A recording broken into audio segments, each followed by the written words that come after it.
What's up, nurses? Nagbabalik ulit tayo, no? Announcement, next week, papasyalan namin yung brother ko kasi andito na siya sa US, nasa New York. PT siya. Konting get together. Tagal ko na siya hindi nakita, 2 years na rin. Ngayon, sagot-sagot tayo ng mga tanong, mga ating mga subscribers. Sabi ni Rosel, no, I appreciate the way you tell stories about your experience sa ER. Ang bilis ng panahon, 2 years na kayo, malapit na matapos contract niyo. Yes, Ma'am Rosel, malapit na. Sabi ni Ray John Cruz, good day sir, nakapasa na po ang wife ko ng IELTS at NCLEX. Priority dates namin ay January 26, 2023. Gaano po kaya katagal bago kami magantay for embassy interview? Depende po yan depende po talaga yun sa US Embassy kung... Tapos ngayon retrogression pa, no? Mukhang natamaan kayo ng retrogression kasi 2023 yung PD nyo. Tapos 2022 ang pinaprocess ngayon, balik 2022. So, kapit lang. Sabi ni Eunice Joy, Sir, Caribbean Blue po ba yung scrub suit mo dito? Anong brand po? Ang scrub suit namin, ako yung gamit kong scrub suit, Infinity by Cherokee. Navy blue. Uy, shoutout kay Leia Agihap siya. Nag-comment lang siya dun sa isang video natin. Boss, good day. May epekto ba ang breaks ngayon sa US nurses natin? Planning kasi mag-US, kakatake lang din ni Mrs. ng NCLEX. Hindi ko po alam kung ano yung breaks. So, paka-explain nga po kung ano yun. And, actually, kahit ano namang dumating na, mga situation, lulusot pa rin. Sabi ni Maria Cristina Alvarez Regino, na-pronounce ko ba na mabuti? Hi po. May I ask po, how's life in Alabama? I'm one of the process po of deciding to accept an offer in Alabama. Madami po bang Pinoy? Thank you po. Ma'am, honestly, marami rin mga Filipino dito, pero kalat-kalat lang sila. Yung tipong nandito ako sa town na to, parang feel me walang Pilipino, pero pag nyari may group chat kayo, Filipino gathering, pag nag-gather lahat, ang dami pala. So, hindi po ganun ka-diverse dito sa South, dito sa Alabama. Karamihan pa rin dito talaga puti. So, kung yun ang deciding factor nyo is marami po bang Pilipino dito? I would say hindi ganun karami. But maganda naman kung mahilig kayo sa tahimik na environment, yung tipong kompleto naman lahat. Mahilig kayo sa mga parks, mahilig kayo sa mga mga nature yan. Okay po dito. Ayun, nagre-request si Gracie M. Hi, please include also nurse-patient ratio or capacity ng ward. Something like overview ng area. Sana. Thanks. So, papagawa natin kay Nika yan kasi siya yung nasa med-surg. Sabi ni Candy Love, ang chill nyo po sir, more power sa future vlogs po. Thank you ma'am. Sabi ni Jay, Ian Matt, Sir, okay lang po bang pakikitungo ng mga staff nurses sa agency nurses? I've heard staff nurses are nasty towards agency nurses. Totoo, hindi lahat. Pero, yun lang kasi ang reputation ng mga agency nurse or travel nurse. Alam kasi nila mas mataas ang sahod natin sa kanila. Kaya parang medyo bitter sila. Di ako sure pero parang ganun yung ganun yung dating. Medyo bitter sila. Kumbaga parang ang iniisip nila, ayan, taas ng sahod ng mga yan. Sige, natin dyan. Bato natin lahat ng mga ayaw nating mga cases. So, be ready sa ganong culture. Pero kung magiging long term kayo dun sa department nyo, katulad ko, parang ginawa kaming long term traveler So, nung una, ganun ang sa akin, ang trato sa akin. So, syempre, ngarag-ngarag tayo. Pero, alam mo yun, yung naging kaibigan ko rin sila lahat. Tapos, in-explain ko sa kanila yung situation ko. So, nagets nila. Hanggang sa parang alam na nila kung ano yung pinagdadaanan ko. Ayan. So, maintindihan naman sila. Ganun kasi kapag naman sa hindi mo pinaglaban, no? Pero pag hindi mo in-explain yung situation mo, hindi niya talaga nila magigets. So ako, hindi ko naman kinakaya yun na parang yung experience ko sa Pilipinas ibang-iba dito sa US. Sabi ni Gerson, feel ko yan ngayon, 5 months na ata since nag-sign ako ng offer letter until now, hindi pa na-file kasi madaming policy na sinusunod yung employer. Dagdag mo pa yung case manager na medyo masungit pag nagpa-follow up. Nakakainis na minsan. Kaya nanonood na lang ako ng mga ganitong video para ma-inspire ganahan magtrabaho kasi nakakapagod din. God bless sir, I've been watching some of your vlogs. So thank you sir sa panonood, no. Ano lang, magpaka-busy ka lang sir. Hindi mo mapapansin paalis ka na. Yan. Ganun lang. Sabi ni Ray John Cruz, "Hi sir, good day. Case po namin ng wife ko. Wife ko yung nurse at sponsor namin. Problem po namin, ako po ang marunong mag-drive, hindi yung wife ko. Paano po kaya ako makakakuha ng driver's license and ano po ang requirement? Salamat po." Madali lang naman po yun. No? Kung sabay-sabay naman kayong pupunta ng US, edi sabay-sabay din kayong mabibigyan ng SSN at green card. Edi,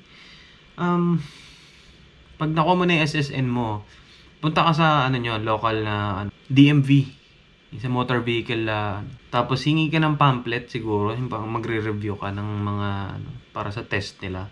So yun, mag-exam ka na lang. Sabi ni Shayna Garcia, "Hi po, okay po ba sa Illinois? Thank you po." Ma'am, sigurado okay naman po doon. Pero of course, hindi ko pa po napapasyalan ng Illinois. Yan. Sa mga Illinois nurses natin, tulungan naman natin si ma'am. Comment kayo kung okay ba sa Illinois. Yan. Sabi ni AM Olohan, "Anong state po sa US yung wala pong snow? Like sabi nyo po, parang Baguio feels lang." Ma'am, dito sa South, ganito po. Search nyo na lang.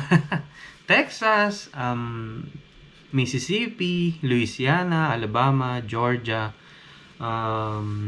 New Upper Florida, yan, medyo malamig-lamig pa dyan ng konti. Yung sa South kasi na Florida, mainit na dyan, parang Pinas. South Carolina, yan. Tennessee, pero minsan nag-i-snow sa Tennessee. Rare lang man, rare. So, yan po, southern states, yan po. Parang Baguio feels lang. Kasi ang dami nili-discourage sa retrogression. Tiwala lang guys. Dumaan kami dyan, naalala ko nung nagpa-file na kami ng DS 260. Tapos kinabukasan, retro, natamaan pa kami. So, alam ko yung pinagdadaanan yun. Talagang, alam niyo yan, talagang parang ang sakit. Parang feeling mo, parang ayoko na ituloy. Pero wag, sayang, nandiyan ka na eh. Nagsarado lang yung pintuan eh. Alam niyo yun? Diyan lang kayo. Pag bumukas yan, lusot na. Sabi ni Lesser, saan po mas okay puntahan? Pensacola or Destin Beach sa Florida? Nakapunta na kami sa Destin Beach, Maganda ang sun talaga sa Destin Beach. Pero kung gusto mo yung vibe depende din sa vibe na gusto mo yun. Yung Pensacola kasi, okay naman yung beach doon, Pero mas mas party vibe doon. Destin Beach, di kami kasi ganoon nagtagal sa Destin Beach. Pero yung pinasyalan namin, ganda ng sand. Yeah. Sabi ni Just Chew It, "Hi Sir Marv, sana ma-open ulit ang USA. Take na kami NCLEX this June 2023, sana makapasa. Pero tuloy pa din kami sa American Dream namin kahit nag-retro. Ingat po kayo dyan ni Madam." Yan, sir, thank you po and tiwala lang, Sabi ni Sean Blazer, "Thank you for this wonderful and informative content, sir. I'm a nurse here in our country with a disability. Malapit na rin ako pumunta dyan kahit na tinamaan lang ng retrogression. Pwede nyo po i-topic ang buhay ng nurses na may sight or hearing disabilities. Can they still work as a nurse? Hindi ba sila dinidiscriminate dyan?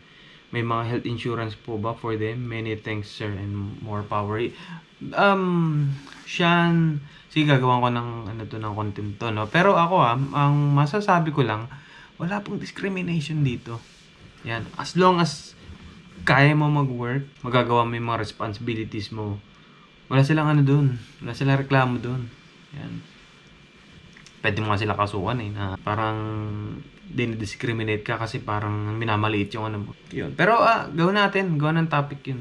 Uy, si Nurse Pao, gusto ko lang i-mention, Boss Marv, saksi ako mula nung nag-medical kayo. Stress pa noon sa mismong ID nyo.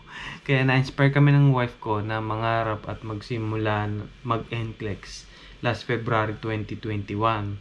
Lahat ng vlogs mo pinapanood namin hanggang ngayon. Visa approved na kami last April 14. Congratulations sa inyo. Please continue your vlogs kasi maraming na-inspire. Alam naman natin na USA talaga ang target country kaya nag-nursing. Ginising mo ang inisang tabi ko na pangarap. Sa May 28 flight na namin puntang Maryland.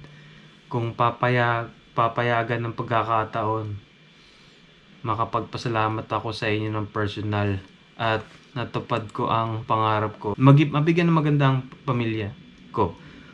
Huli na pa shoutout naman sa next vlog, torn between CRV or Hyundai Tucson. Uy, Maryland, baka magkita tayo kasi karamihan ng mga relatives namin Maryland, New Jersey. Yan, so malay mo Nurse Pao, message lang tayo, no? At saka shoutout sa inyo. Congratulations. Torn between CRV or Hyundai Tucson, nasa inyo po yan. Pares lang po maganda yan. Pero ako, ang maano ko lang, no?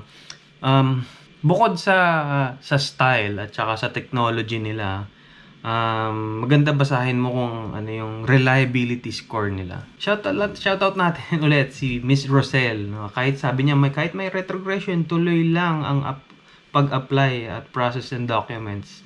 Mag-current din yan, tiwala lang, pa-shoutout na din. Yan. Sabi ni Jenna Dayaw, Hi Sir Mogo Marv, ka-VHR, pa-shoutout naman po mga nurses dito sa San Angelo, Texas. Ingat po.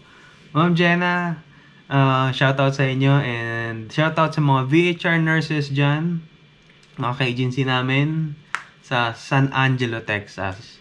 Nandyan ba si Eva? Kung kilala niyo si Eva, no? Di ko alam kung San Angelo, Texas din ba siya nakapunta. So, yun, shoutout sa inyo. Sabi ni EA Patax. Thank you sir sa inspiring content. Mas na-excite ako magpa-US kahit na sometimes may feeling uncertainties ako.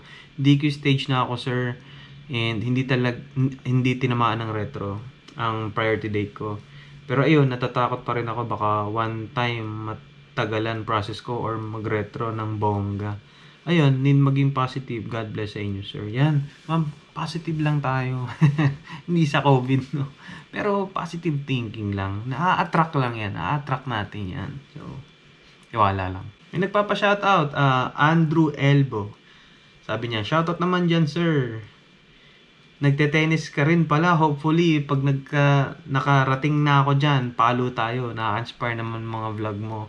Hindi siya discouraged. Ang nadi-discourage lang naman yung mga yung mga ayaw pumunta dito sa US. Hindi naman para sa lahat ng US, no? Para lang sa mga gusto is para sa inyo ang mga videos ko. Sir Andrew, yan, tara, palo tayo, yan. Uy, si Joy of Me, si Idol. Madam Idol, idol ka ng misis ko. Mia, sabi ni Mia, nako, narinig asawa ko ang motor. Antayin daw niya ang vlog mo, sir. Mia and si Mac, di ba? Di ba nanonood kami? Antayin mo, pag nagkaroon tayo ng sariling property natin, tsaka garahe, nakakatakot din Siyempre, i-park dyan sa labas So, abangan nyo.